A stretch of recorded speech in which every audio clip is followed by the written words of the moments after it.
Listo. Excelente tarde, amigos y amigas de México Lindo y Leído. Tenemos el gusto de entrevistar a Jorge Porras. Jorge, excelente tarde, ¿cómo estás?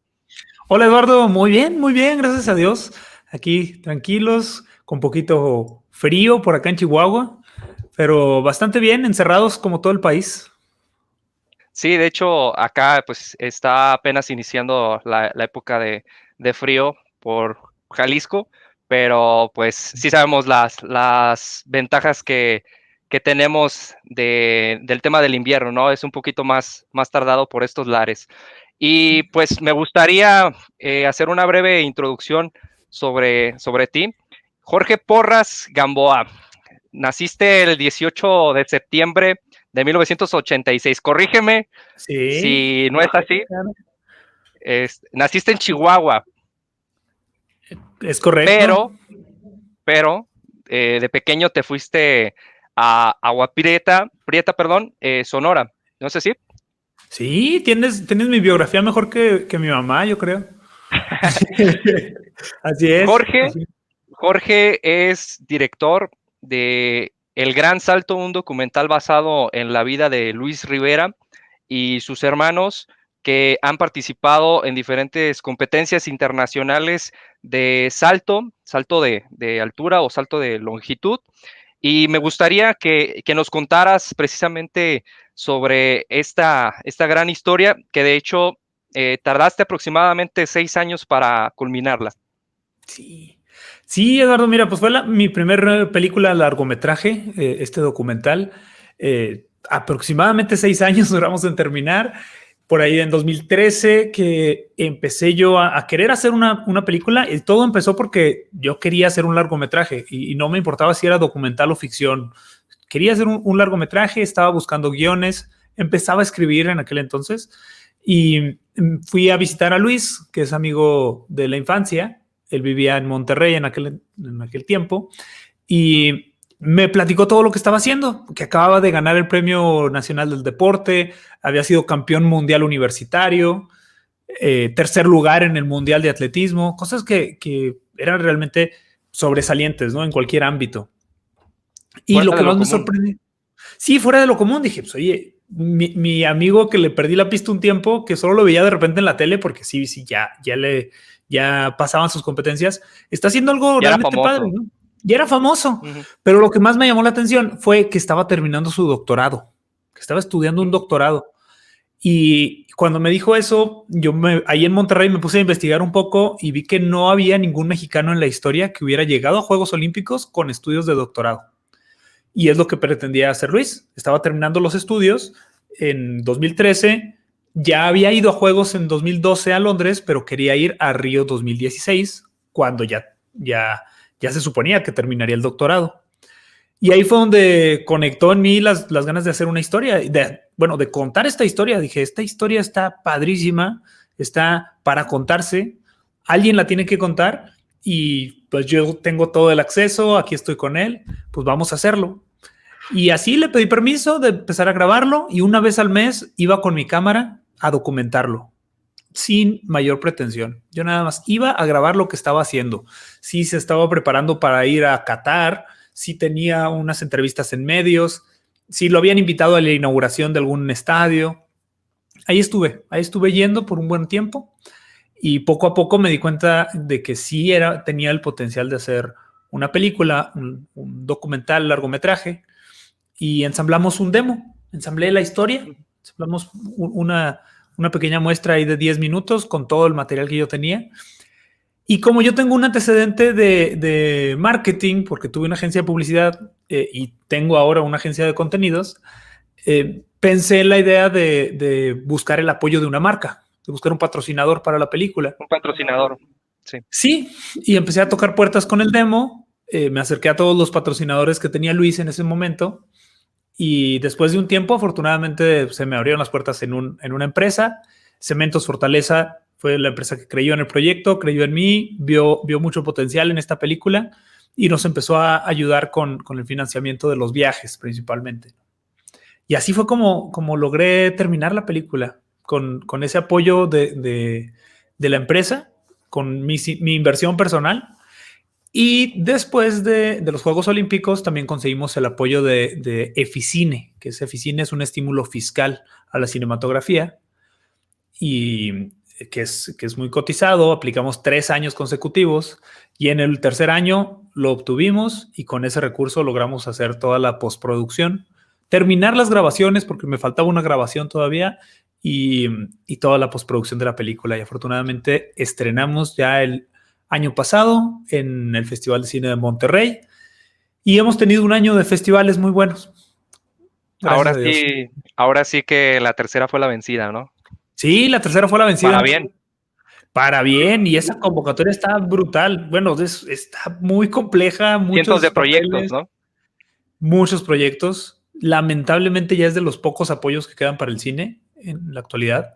Y no es más que un estímulo fiscal. Le permiten a una empresa deducir impuestos cuando aporta el capital para una película.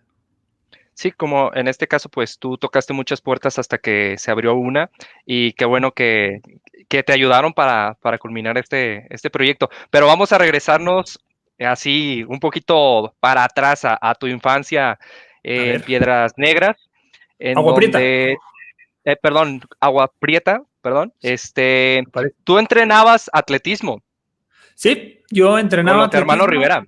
con los hermanos Rivera, así es. Yo entrené Cuéntanos atletismo. sobre eso. Fueron como 3 años que entrené atletismo. Ellos eran muy, muy buenos para todo. Y más que competir con ellos ahí entrenando, yo era amigo de Luis y de sus hermanos desde muy chicos. Lo conocí desde los 7 años. Y crecimos los 7, porque Luis tiene 3 hermanos y yo tengo 2. Entonces, entre todos somos 7 niños, hombres, que estábamos inventando carreras y haciendo competencias de todo. Entonces fue crecer con los hermanos más competitivos que pueda haber, que son los Rivera.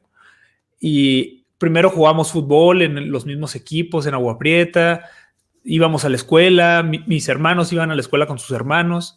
Y ya en la secundaria, que Luis entrenaba atletismo, pues ya con más tiempo, me convenció de ir a entrenar con él y fue un año de secundaria y uno de prepa, que estuve ahí bien metido en el atletismo. Llegué a un estatal, sí mucho, hacía steeplechase, es lo que llegué a hacer, un cuarto lugar estatal, es mi máximo logro. Mientras vi que los Rivera, Hay pues, que aceptarlo, sí. oye, claro, claro, me costó. Pero Sí, sí, ellos, sí. bueno, se ganaban nacional tras nacional y ya empezaban a ir a olímpicos juveniles y olímpicos infantiles y mundiales y todo este rollo, ¿no? Entonces, fue algo muy padre también el aprender del atletismo, el conocer. Y eso sí, se me quedó el gusto por el atletismo toda la vida.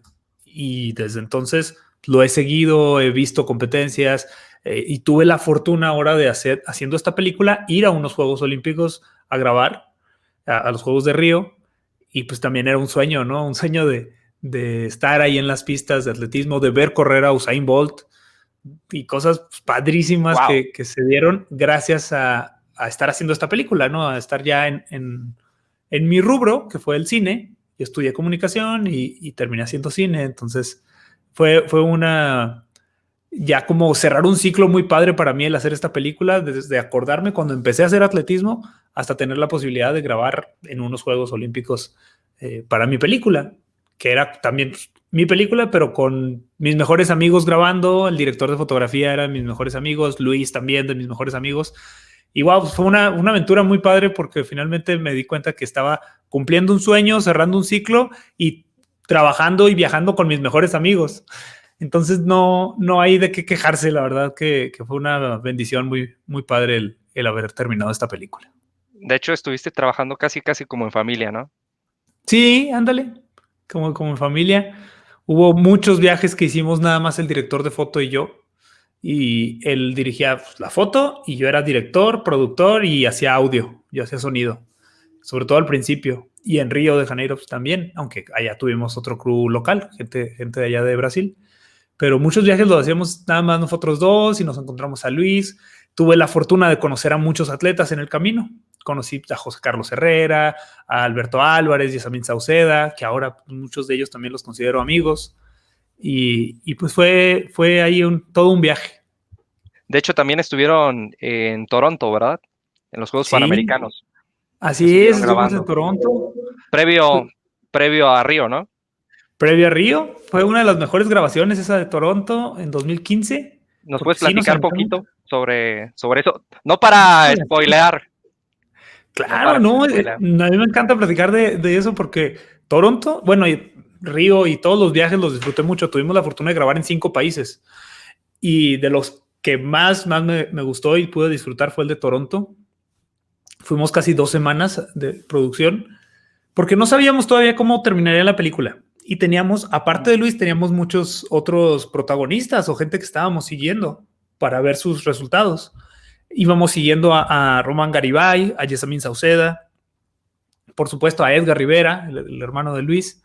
El hermano. Y sí, nos tocó entrar a varias competencias, estuvimos grabando en varias competencias, pero fue muy divertido porque afortunadamente la Federación de Atletismo pues nos abría las puertas y nos ayudaba a llegar Nos y grabar. apoyaba, sí. Nos apoyó, sí, siempre mucho apoyo para poder grabar y terminar la película. Pero está prohibido grabar en un estadio olímpico y los estadios de Juegos Panamericanos son considerados eventos olímpicos. O sea, parte de la asociación, todos los derechos de las imágenes son del Comité Olímpico Internacional. Y nadie puede grabar nada si no tiene una acreditación de prensa que se tramitan con años de anterioridad.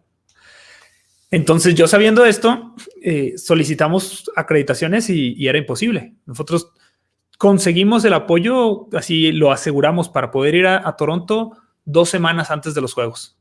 Fue muy precipitado. Sí. Como íbamos con unas cámaras relativamente pequeñas, que son unas Sony A7S, que parecen unas cámaras de turistas, y todo el equipo de audio lo escondimos en una mochila hasta abajo del morral, así sobre unas sombrillas y botes de agua. Y Para disimular, ¿no? Cada competencia, Eduardo, era ir sabiendo que había una posibilidad de que en la entrada nos abrieran el equipo y nos lo confiscaran ahí. Y se arruinaba todo. O sea, no podíamos grabar y nos podían quitar el equipo porque sabíamos que está prohibido. Pero esto no se hace, muchachos. No estoy recomendando que hagan cosas prohibidas. Pero es la moraleja de hoy. No, es la moraleja. No recomiendo muchas veces hacer esto, pero no teníamos de otra. La verdad, no había de otra porque no podíamos grabar. Y en ese momento hicimos el plan y dijimos, vamos a grabar todo lo que queramos sin permiso y después solicitamos el permiso. Ya cuando vea el Comité Olímpico, esto es lo que grabamos. Mira, esto es lo que queremos hacer. Es una película con este fin. Y afortunadamente nos fue bien y sí nos lo dieron el permiso. Pagamos derechos de las imágenes que utilizamos. Muy poquito, terminó saliendo muy poco de Juegos Panamericanos o de Juegos Olímpicos, pero sí pagamos por esos derechos y pagamos pues, bastante. Fue uno de los buenos golpes económicos ahí el pagar los derechos, pero se tiene que hacer. Mientras tanto, regresamos al tiempo en Toronto. Cada día grabar ahí era una aventura y un estrés porque el director de fotos se iba con una cámara y yo me iba con otra. Él se iba con Luis y yo con Edgar o viceversa. Y era estar grabando y volteando a ver que no llegara una persona de seguridad y nos dijera, oye, no puedes, ¿no? Y baja la cámara. Pero afortunadamente tensión, ¿no? Algo de tensión, sí. Tanto en Toronto como en Río. En Río estaba estrictamente prohibido. Había un letrero en la entrada que decía que no podías entrar con este tipo de cámaras. Y con la que ustedes llevaban. Con nuestras cámaras y aparte yo llevaba equipo de sonido súper disimulado. No llevaba el boom, que es como la caña, ¿no? No lo llevaba, pero sí llevaba el micrófono en la mano pues, para grabar. Y vimos enfrente de nosotros que quitaron una cámara. Cuando fuimos a grabar la competencia de Edgar allá en Río. Y ya pensamos que ya habíamos valido. O sea, dijimos, lo único que voy a poder grabar es con el celular. Ni modo. Y afortunadamente, no, nos dejaron pasar, no nos revisaron a nosotros. Como que aceleraron la fila y pase. Y estando ya en la competencia, pues también no es como que íbamos a grabar todo. Eran momentos muy, muy específicos lo que queríamos grabar. Entonces ya sabíamos cuándo grabar y afortunadamente sí tuve un momento para pues, disfrutar un poco la carrera, para disfrutar ahí de ver a Usain Bolt y ver, nos tocó estar cuando hubo un récord mundial de los 400 metros, se rompió y pues es toda una odisea. 5 países, ¿cuáles fueron esos 5 países? Pues México, Estados Unidos, Canadá, Brasil y Holanda. Grabamos en Hengelo, Holanda. Holanda fue una competencia de Luis. Sí, fue competencia de Luis. En Canadá, pues, Toronto, los Panamericanos. En Hengelo era un invitacional, una competencia invitacional, pero fue la primera competencia que grabamos. Y también se escucha bien, bien padre, la verdad. Wow, grabamos en 5 países, pero fue una logística bárbara. Era de estar contando cada peso, cómo lo íbamos a gastar y dónde íbamos a dormir. Y a veces pues, no, era impensable el pagar 2 viajes hasta allá, hasta Europa. Pero afortunadamente yo, antes de esa grabación, tuve que ir a Francia por otro trabajo y el director de foto estaba en Bélgica por otra cosa casual del destino.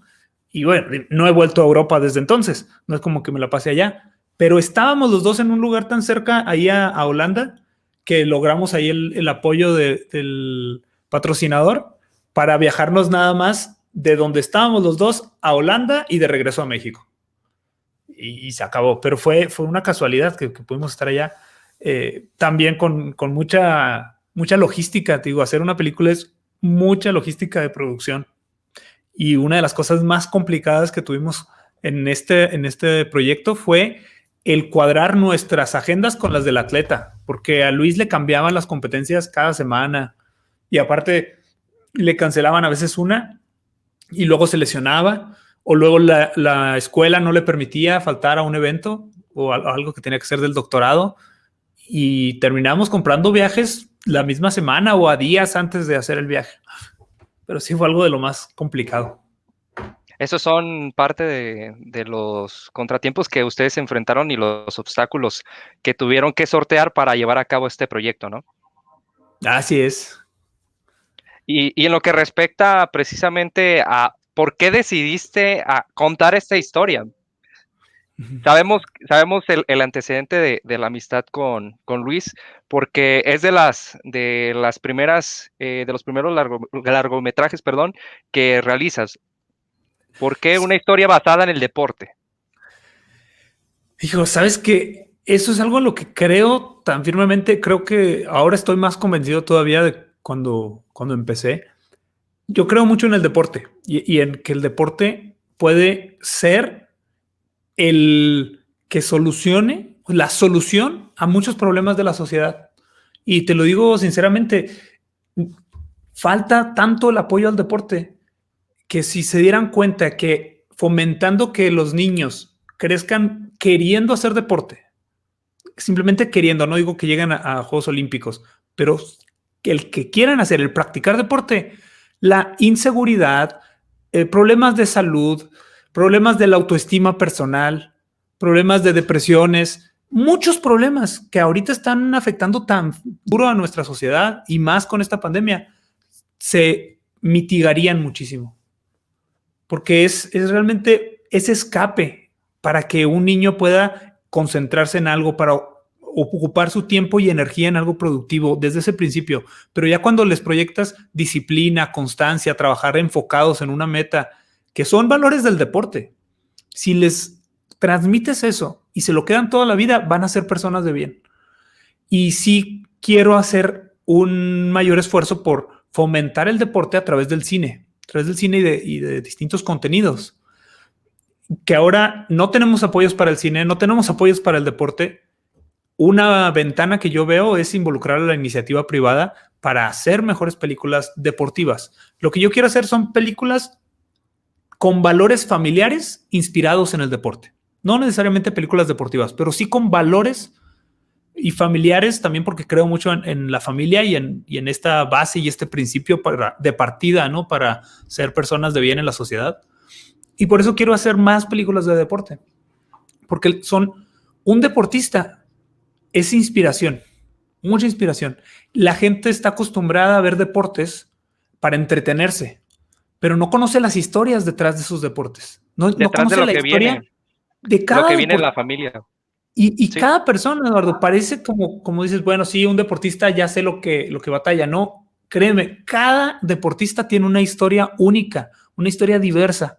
tantas historias por contarse. Entre más conozco deportistas de alto rendimiento, que yo no soy deportista de alto rendimiento, no soy ni deportista, hago deporte y trato de practicar estos valores que quiero proyectar, pero cada deportista de alto rendimiento tiene una historia única.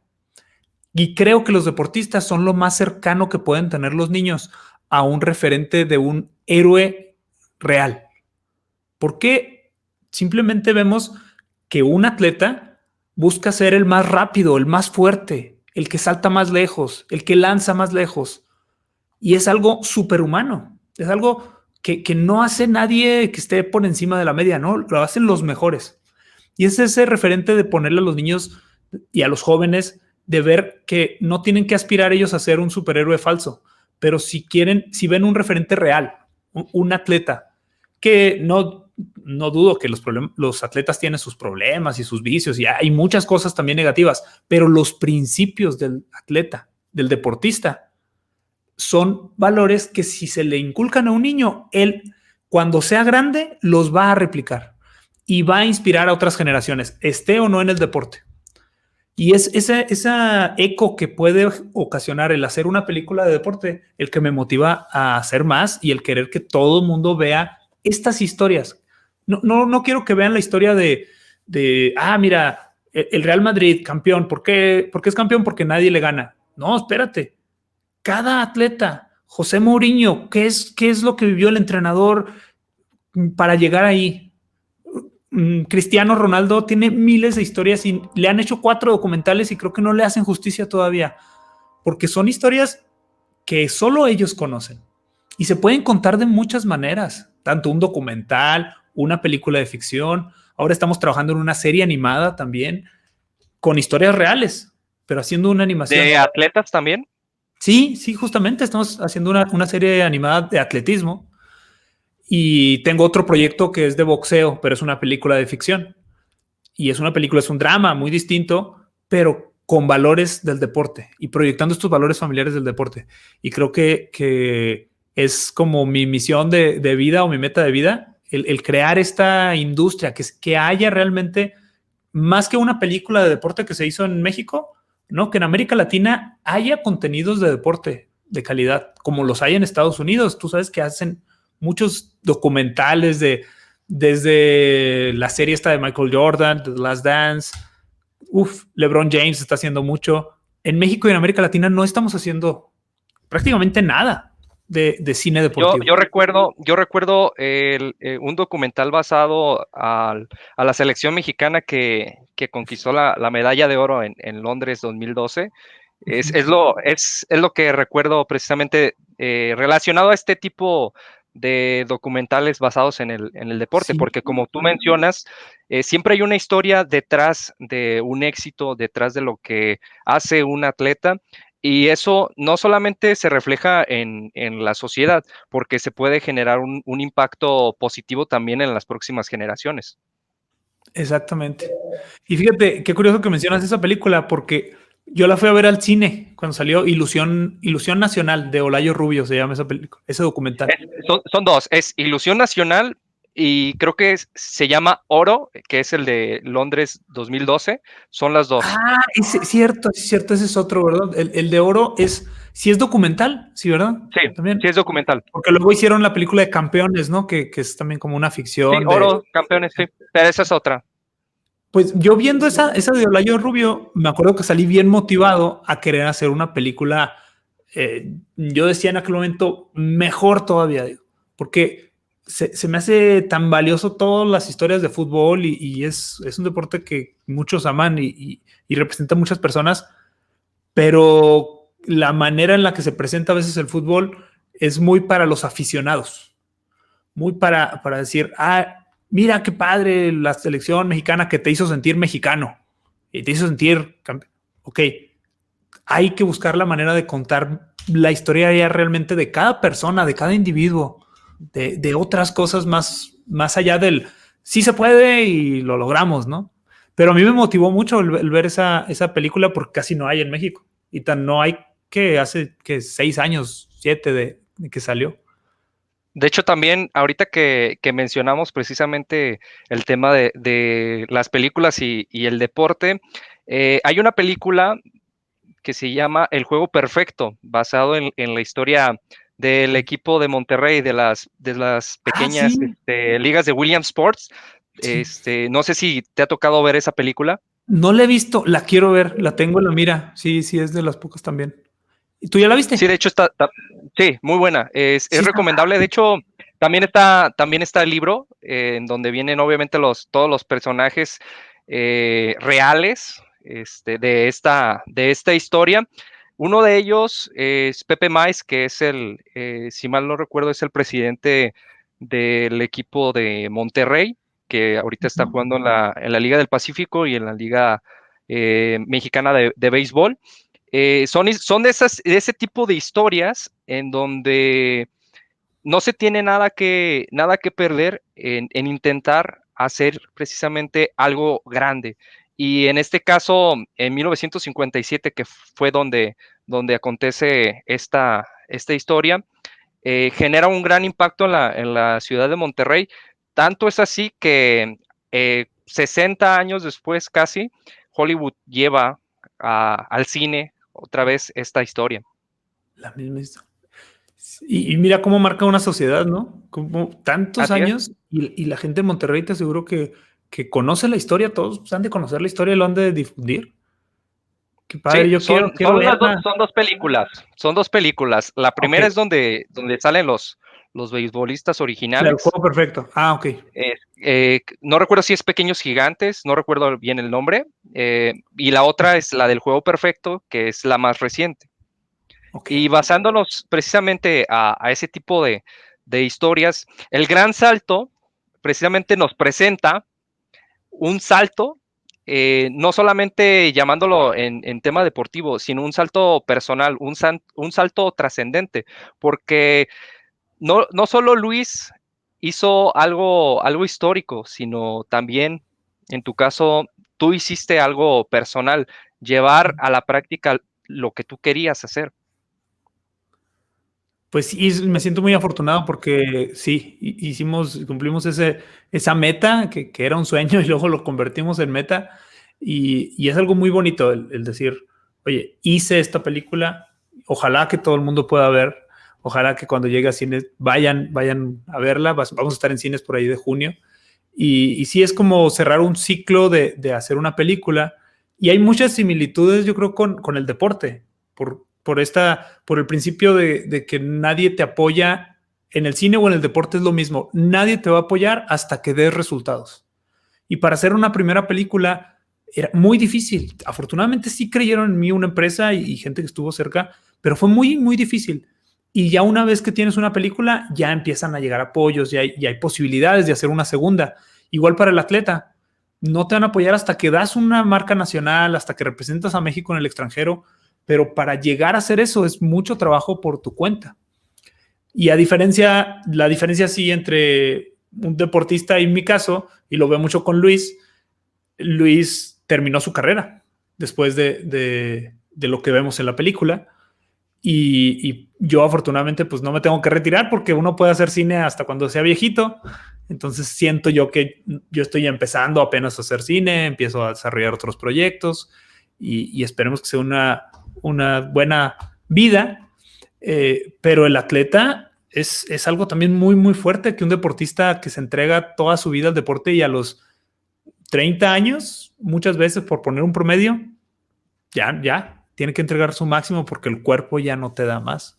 De hecho, en tu podcast que se llama El Gran Salto, recientemente habías hablado, perdón, sobre este tema, ¿no? De la vida, qué tan corta es la vida de un deportista, ¿no? Porque Sí, ellos están acostumbrados a llevar a cabo este tipo de disciplina y llega un momento en el que en su vida se enfrentan a la realidad de qué es lo que sigue.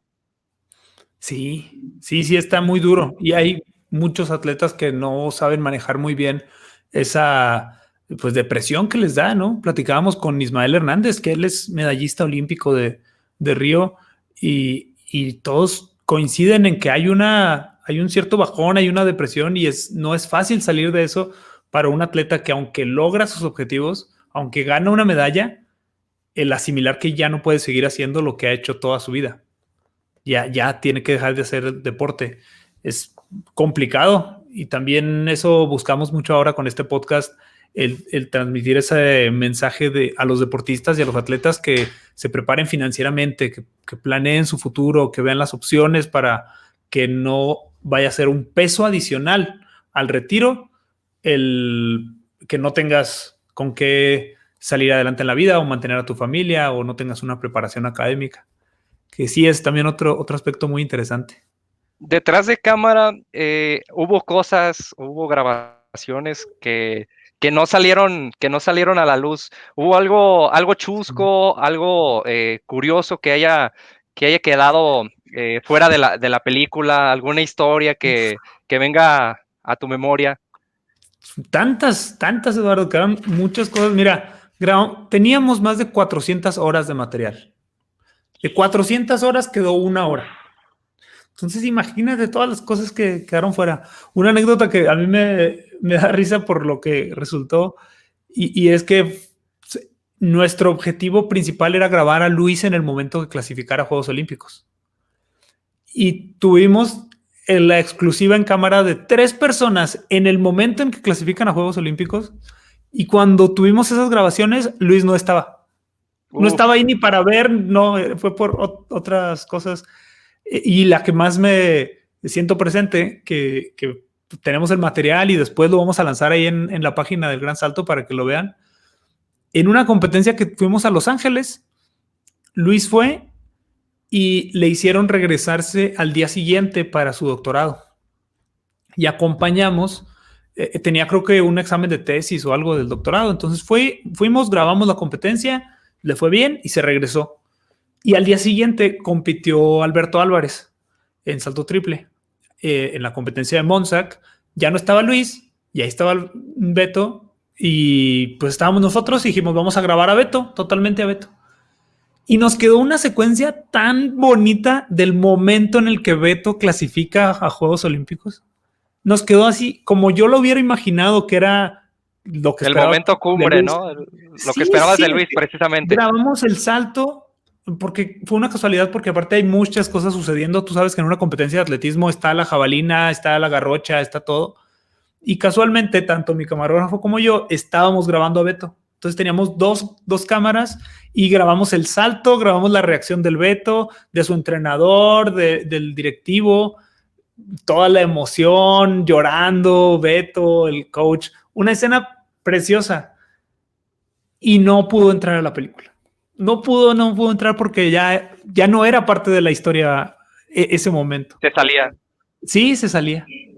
Y bueno, muchos otros momentos con los hermanos Rivera, en viajes, momentos de familia muy bonitos que no pudimos mostrar, porque pues ya más que nada es el ritmo de la película y el mensaje que quieres dar ya es uno muy, muy certero, ¿no? Sabíamos que la historia iba de una cosa, de la relación de los hermanos y el camino de Luis. Todo lo que mostráramos que no fuera de eso ya tenía que salir. 400 horas. Sí. Es complejo armar esta especie de rompecabezas, ¿no? ¿Cómo te basaste para hacerlo? O sea, mira, me hubiera sido imposible sin el editor. Conseguimos un gran editor que es muy buen amigo, que sigo trabajando con él. Y el editor, yo vi una película que se llama Tobías, un documental, y me encantó la edición e investigué hasta encontrarlo al editor de esa película. Antes de encontrarlo, yo quería editarla, porque yo edito y se me hacía fácil, pero ya no podía, ya era mucho material y yo sentía que ya no tenía historia. Y únicamente gracias a él que empezamos a trabajar, que él empezó a trabajar sin pago, esperando que termináramos la película y que le pagáramos al terminar. Y él vive en Reino Unido, vive allá en Europa, es mexicano, pero ¿cuál es su nombre? Por allá. Aldo Osorio. Él fue el que participó, ¿no? Él fue el editor. El editor de esta historia, ¿no? Pero también contaron con diferentes personas que les apoyaron en este proceso. De la postproducción o de encontrar la historia. Película. Sí, de la misma película. Es que tanto mis dos Aldos, porque Aldo Hernández es el de fotografía, Aldo Osorio es el de edición. Cuando íbamos a grabar, Aldo Hernández me ayudaba muchísimo a desbloquearme para encontrar esa historia y grabar lo que necesitaba yo para terminar la película. Y en el rodaje, él fue el que el que era esta conciencia creativa, por así decirlo, ¿no? Y me decía, oye, recuerda cuál es tu mensaje, recuerda qué es lo que quieres decir de la película. Y en esos momentos de presión de grabar, Aldo Hernández. Y después, Aldo Osorio, que te digo que lo contacté después y le mandé el disco duro. Le mandé el disco duro por paquetería y ahí te van 400 horas, mano. Aviéntatelas y ve. Hazte bolas. Hazte bolas. Yo tenía un corte de la película y decidimos no mostrárselo para que no se influenciara. Y también es un gran artista y muy bueno para hacer esquemas de cómo puede ser una película. Hacer una escaleta nueva y él fue el que fuimos dibujando los 3 actos que queríamos mostrar. Hay una teoría que se llama del viaje del héroe, que la tienen todas las películas, bueno, la mayoría de las películas, y aterrizamos un viaje del héroe muy bonito para Luis, de cómo encuentra una misión, tiene un obstáculo y luego resuelve ese obstáculo y quién es el antagonista. Y todos los principios del guionismo de una película de ficción tratamos de aplicarlo a este documental para que fuera entretenido, que era algo muy importante para mí. Yo quería que la gente no se aburriera viendo un documental, que saliera del cine y se le olvidara que era un documental, que sintiera que vio una buena película. Y Aldo Osorio me ayudó mucho para eso, más que editor, que él sin duda es el editor, también fue un muy buen creativo para tener esta historia y armar el rompecabezas, como dices. Yo sé que en algún momento te han preguntado, te han hecho esta pregunta. Tú como director, te tocó estar en momentos tanto tensos como felices de este documental. ¿Cómo hiciste para manejar tus emociones, para no gritar, para no festejar en alguna competencia en donde Luis tuvo, en este caso, un éxito? ¿O qué hiciste? O sea, para no gritar, para detenerte. Mira, ya tanto así para no gritar, al principio sí era difícil, después ya no era tan difícil porque vas enfocado en lo que quieres grabar. Y nosotros sabíamos muy claramente que pasara lo que pasara, ese es un principio de un cineasta o alguien que hace documental. Tú sabes que lo que está pasando del otro lado no importa, no influye en tu decisión de qué grabas o no grabas. Porque tú ya sabes que tienes que tener la cámara, que tienes que aguantarte, que tienes que callarte. Entonces, eso ya es más técnico, ¿no? Ya de escuela. De decir, oye, vamos a ver la reacción de la familia cuando clasifica a su hijo, su hermano a Juegos Olímpicos. No importa cómo reaccionen, tú te quedas ahí con la cámara, ¿no? Y eso es algo de rigor, de que sabes que hay que hacerlo. Pero lo que sí batallé mucho, la sufrí y no lo quiero volver a hacer, es en entrevistas sobre todo o en momentos difíciles de la familia, momentos que sabes que son personales y que sabes que estás incomodando de alguna u otra manera y no puedes dejar de grabar y que haces una pregunta incómoda que necesitas que contesten. Y lo que te digo que no vuelvo a hacerlo es hacer esto con un amigo tan cercano, porque ahí sí entraba mucho la mezcla de sentimientos de decir, oye, es que no te quiero incomodar a ti como mi amigo, pero para mi película, para este proyecto, necesitamos verte decir eso. Necesitamos contestar estas preguntas. Y eso fue lo más incómodo. Hubo momentos familiares que sabías que ya querían que te fueras, ya que no estuvieras grabando y ahí tenías que estar. Y sí terminaba estresado, cansado y bueno, creo que voy a encontrar mejores maneras de hacer esas partes de entrevistas en el futuro. En relación a los jóvenes, ¿por qué deben de ver este documental? ¿Por qué?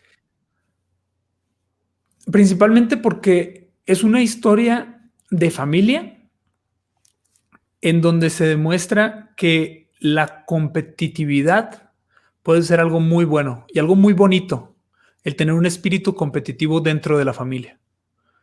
Porque se rompen muchos paradigmas. Como en un inicio yo quería mostrar esta historia de un atleta estudiante que van a conocer a ese atleta estudiante que terminó un doctorado y que hizo muchas cosas increíbles, pero más que nada es la historia de una familia y cómo el rol que tiene la familia para el éxito de un atleta dentro y fuera de la pista.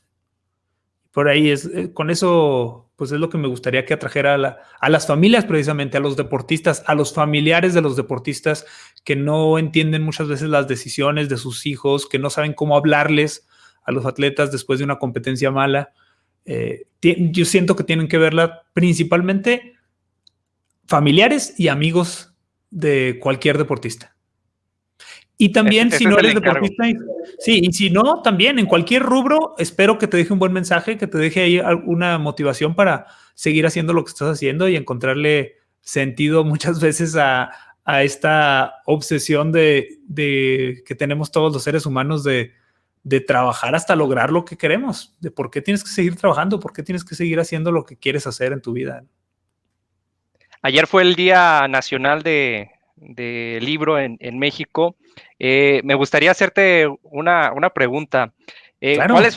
¿Cuáles han sido los 3 libros que te han influenciado mucho en tu vida? Pregunta difícil. Buenísima pregunta. Se la hicieron a Peña. No, la Biblia. No, no es cierto. No. Sí lo he leído, pero no, es que hay tantos libros y me gusta mucho leer. Eso sí, es algo que me gusta. A veces prefiero leer que ver películas, fíjate. Y como cineasta me regañan porque dicen, no, que tengo que ver más. Pero me encanta leer, me encantan mucho los libros de negocios. Me gustan los libros de superación personal, no tanto de autoayuda, pero sí de cierta superación personal, y las novelas clásicas. Uno de mis libros favoritos sin duda es El Conde de Montecristo, la novela que más me ha gustado como novela. Hay un libro muy cortito que se llama el arte, no es cierto, La Guerra del Arte, que es como el arte de la guerra de Sun Tzu, pero invertido. ¿El arte de la guerra de Sun Tzu? Sí, pero es La Guerra del Arte. Y este libro toma el principio de Sun Tzu, pero habla sobre cómo es la batalla diaria de un artista. Es un libritito chiquitito que me encanta también y me ha gustado, la verdad, mucho, y lo leí este año, hace poco. Y hay un libro de Ryan Holiday, también que lo recomiendo a todos los que puedo, que se llama El ego es el enemigo, que es un análisis de el estoicismo aplicado a nuestros tiempos y aplicado mucho también para creativos. En tu caso, ¿quién influyó en el hábito de la lectura? ¿Fue algún maestro, tu familia, tú mismo? ¿Cómo fue? Fue mi papá principalmente, es el que sí leía mucho, y yo no leía tanto como lo hago ahora, porque ahora sí voy por el año que entra espero leer ya casi un libro a la semana, pero en estos últimos años sí he leído muchísimo gracias a los audiolibros, porque siempre me gusta tener un audiolibro que estoy escuchando y un libro físico o digital. Entonces, en los últimos años el descubrimiento de los audiolibros fue algo que para mí marcó un antes y un después, porque te cuento que trato de leer casi un libro a la semana porque salgo a correr o en bicicleta en las mañanas con un audiolibro. Con todas las precauciones, con audífonos que se escuche todo lo demás, para que no vayan a ponerse ahí aislantes de sonido cuando anden en bicicleta. Pero sí, me gusta mucho mientras voy en bici o corriendo, estar escuchando un audiolibro y después, o antes y después de correr, sentarme unos 10 minutos a leer algo distinto. Siempre me gusta mucho ahí. Sí, son cosas diferentes. Casi siempre que sea alterno entre una novela y un libro de negocios o un libro de liderazgo, que también es un tema muy interesante, con el otro que sea autobiografías. Híjole, hay unas de lo que más me gusta de audiolibros y les recomiendo bastante es que busquen las autobiografías que son leídas por los autores. Son muy buenas. Buenísimas. Son muy buenas. Lamentablemente no hay muchas en español, pero si hablan en inglés, hay unas cosas tan padres. No sé si has escuchado, bueno, les recomiendo de biografías, la de Trevor Noah, que está increíble. Trevor Noah es el conductor de Late Night Show, me parece, que es chico de Sudáfrica. Está fenomenal. O la de Bryan Cranston, que el actor de Breaking Bad. Están muy, muy chidas. Y bueno, pues sí, la verdad que si me invitas a hablar otro programa de libros, nos lo aventamos sin problema. Un último consejo para los nuevos lectores. ¿Qué le recomiendas para que entren en este hábito? Híjola, un nuevo consejo para entrar al hábito, algo que sí me ha servido mucho. Que no sea forzado. Que no sea forzado, por supuesto, que encuentren algo que quieran leerlo, el formato es lo de menos. Bueno, el consejo más básico que ya lo dije y es chequen los audiolibros. Hay mucha gente que no puede leer en físico o digital, pero bajen un audiolibro, chequen ahí la página de Audible, que te dan un libro gratis o hay muchas maneras y puedes escuchar un audiolibro sentado o caminando o cuando viajas y a veces lo haces mucho más rápido porque se te pasa el tiempo muy rápido y estás escuchando mientras estás haciendo otra cosa. A veces los audiolibros yo lavando trastes o manejando, dejé de escuchar música por completo porque ya manejando, barriendo o haciendo cosas de la casa, pues que sí, también uno las tiene que hacer y me gusta escuchar audiolibros. Eso sería uno. O la otra opción, que también si quieres leer físico y leer con los ojos, como se debe, ¿verdad? Como dicen, recomiendo mucho hacerlo en la mañana, que sea lo primero que hagas. Lo primerito, hacerte un hábito, que yo ya lo tengo afortunadamente, de cuando te levantas, tómate un vaso de agua, despéjate un poco, despiértate con lo que quieras y antes de ver tu celular, lee 10 minutos o 5 minutos si quieres. Y como tu cerebro está despertando apenas, capta todo mucho mejor y te quedas con ese contenido preferible a lo que el 99% de las personas hace hoy en día, que es despertar y ver tu celular y lo primero que ves ahí en Facebook, en Instagram, es con lo que vas a estar pensando todo el día. Mejor que lo primero que entre a tu cerebro sea una leidita. Está muy padre porque se te quedan las cosas y despiertas ahí la imaginación de una manera diferente. Eso recomendaría. ¿Cuál ha sido el mejor libro que te han regalado? El mejor libro que me han regalado. El de se llama Cabinet of Curiosities, como Gabinete de Curiosidades, Ujú. que es de Guillermo del Toro. Es unas entrevistas que le hicieron a Guillermo del Toro. Es ilustrado. Por ahí lo tengo. Luego se los Sí, enseño. Pero es como, no es biográfico, tiene parte de la biografía de Guillermo del Toro, pero más bien explica su proceso para hacer películas, para hacer arte y muestra la primera mitad toda su casa como en imágenes y la segunda mitad sus cuadernos de apuntes. de Y es hecho, un libro tan visual, tan bonito que sí es de mis favoritos. el año pasado estuvo una exposición en Casa con mis monstruos de Guillermo del Toro aquí en Guadalajara, en el Museo Casa Musa, y precisamente ahí estaban las diferentes imágenes, ilustraciones, objetos que Guillermo del Toro ha coleccionado o ha reunido durante su vida. Y al final de ese recorrido vendían este libro que tú mencionas. Sí. Y, híjole, ¿y no lo compraste? No lo he adquirido, espero que me lo regalen. Al rato. Oye, pero ¿qué tal Esperemos está? que ¿Qué sí. tal está la exposición? Me quedé con ganas de ir, fíjate. Es fantástica. Sí. Son de las cuestiones que no te debes de arrepentir, porque incluso hubo personas que hicieron fila por varios días para obtener un boleto. En mi caso, tuve la fortuna o la dicha de conocer personalmente a Guillermo del Toro por, Oh, por azares o cuestiones del destino, y es una gran persona. Creo que es de los mexicanos y jaliscienses más queridos alrededor del mundo, no solo por sus películas, sino por el tipo de persona que es. sí, ¿verdad? No, es un tipazo. La verdad es que sí. Sí, ha de ser una cosa bien padre conocerlo y tener esa cercanía. Yo Ya tuve te la tocará. fortuna también de cruzar. Ya me tocó conocerlo, fíjate, y me tocó que me diera un par de consejos así rapidísimo, ¿Cuáles pero fueron? con una humildad que tiene el señor y una paciencia que mis respetos.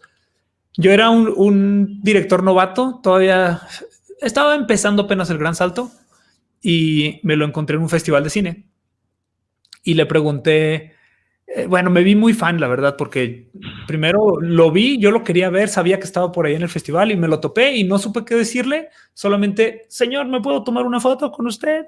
Soy su fan. Y ahí nos tomamos la foto. Y se fue. Y me sentí tan mal, como dije, es que eso es lo que dije que no iba a hacer. Que le tengo que pedir un consejo, le tengo que pedir algo. O sea, mínimo que me voltee a ver con sus maravillosos ojos azules y me ilumine. Y lo seguí, fíjate, lo seguí ahí un par de cuadras y cuando vi que entró a una tienda, aproveché que como que estaba él nada más acompañando a su esposa y no estaba él viendo nada. Dije, pues voy y me acerqué y lo molesté. Hola, señor, ¿se acuerda de mí? Que nos tomamos una foto hace rato. Hace un momento. Sí, y me dijo, así volteó y me dijo, sí, ya te vi que me estás siguiendo, ¿qué pasó? Y yo, ay, con toda la pena. No, pues mire, soy director de cine, estoy empezando y un consejo, cualquier palabra, ¿qué me recomienda hacer? Estoy empezando y quiero ser director de cine. Y se tomó así el tiempo, me acuerdo que así como que se puso a pensar y dijo, ¿cómo le digo a este chavo? Y me agarró así el hombro todo así, todo el tiempo y toda la atención. Bien, bien padre. Y me dijo lo siguiente, ¿quieres ser director? Sí, sí quiero ser director. Ok. No busques trabajar con ningún director conocido. No quieras trabajar conmigo, con Cuarón, con Iñárritu. No quieras trabajar con nadie. El director dirige. Tú quieres ser director, agarra tu cámara, agarra tu celular y ponte a hacer una película. Cortometraje, lo que puedas. Dirige, dirige, dirige. No trabajes para nadie más.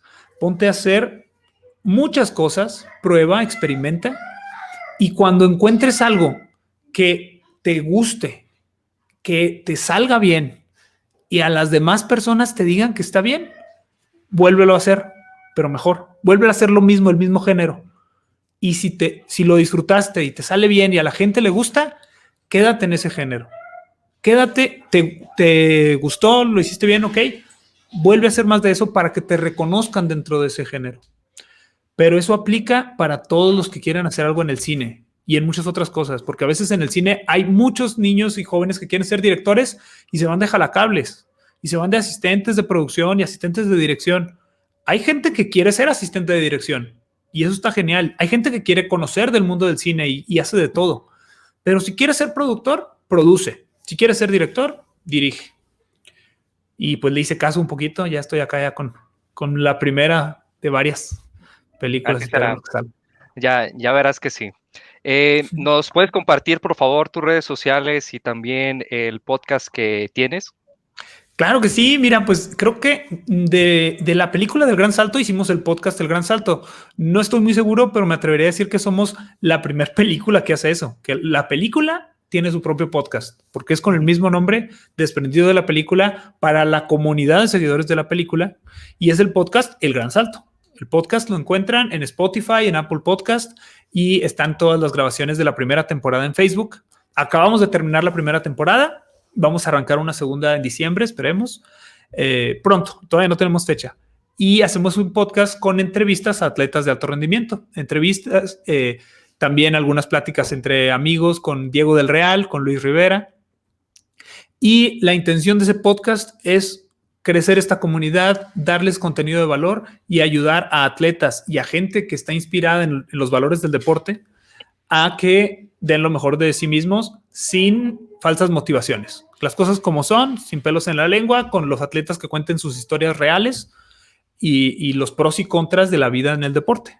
Ese es el podcast. A mí me encuentran en redes sociales como Jorge Porras MX. Estoy en Twitter, Jorge Porras MX. En Instagram igual, Jorge Porras MX. Y en Facebook. Y bueno, pues yo estoy ya para servirles, también con esta intención de hacer contenidos, porque dentro de la casa de contenidos es donde hacemos el podcast. Tenemos otros contenidos que estamos desarrollando de cine, diferentes formatos, y por ahí me encuentran en todos lados, a sus órdenes. Muchísimas gracias, Jorge. Un honor y un gusto charlar contigo. No, a ti, amigo, muchas gracias. En verdad que estás aquí invitado a la casa en Chihuahua cuando regreses. Ojalá me Gracias. toque coincidir en alguna feria de libro y al rato platicamos para que me recomiendes uno bueno. ¿O tienes algún libro que me recomiendes? A ver, algo que Sí, digas. Échame uno. sí. De hecho, este libro lo he prestado más de 20 veces.